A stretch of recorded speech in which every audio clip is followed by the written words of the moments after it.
Alors bonjour, je me présente Raphaël Bérard, formateur IFCE à attelage sur le site du Haras du Pin.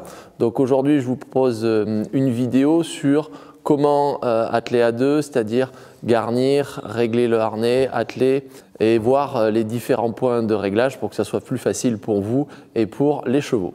Donc aujourd'hui on va travailler avec deux chevaux, de l'amour et là, et j'ai bien fait attention de les attacher du bon côté, c'est-à-dire que de l'amour je l'ai attaché à gauche parce qu'il va être attelé à gauche et là je l'ai attaché à droite parce qu'elle va être attelée à droite. Et je vais faire de même pour les harnais, c'est-à-dire que le harnais de droite pour là je l'accroche à droite, le harnais de gauche pour de l'amour, je l'accroche à gauche et je fais de même pour les guides et les brides pour être sûr de ne pas m'emmêler sur les croisières, qu'il y ait les bons morts et que ça soit le bon harnais parce qu'il y a des différences sur l'harnais, ce qu'on va voir de suite.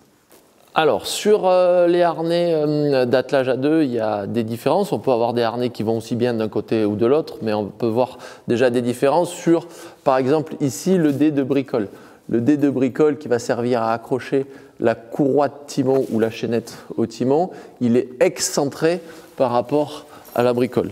Le centre de la bricole est bien à cet endroit-là au niveau de la fosse martingale et on voit bien que le dé de bricole, lui, est excentré. Donc la bricole du cheval de gauche, on aura un dé de bricole à droite.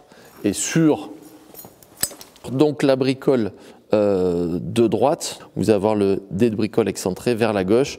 Toujours pareil pour relier la courroie de timon au timon, qui va permettre aux chevaux d'être un peu plus dans le confort. Donc c'est ça qui va vous permettre de différencier de quel côté va le harnais. Après vous pouvez avoir d'autres repères au niveau du sanglage. Le harnais de gauche, on va sangler à gauche. Le harnais de droite, on va sangler à droite. On va éviter de mettre des boucles au milieu du timon, entre les deux chevaux pour éviter que les chevaux se blessent. C'est toujours mieux pour le confort. Et on peut voir aussi sur les deux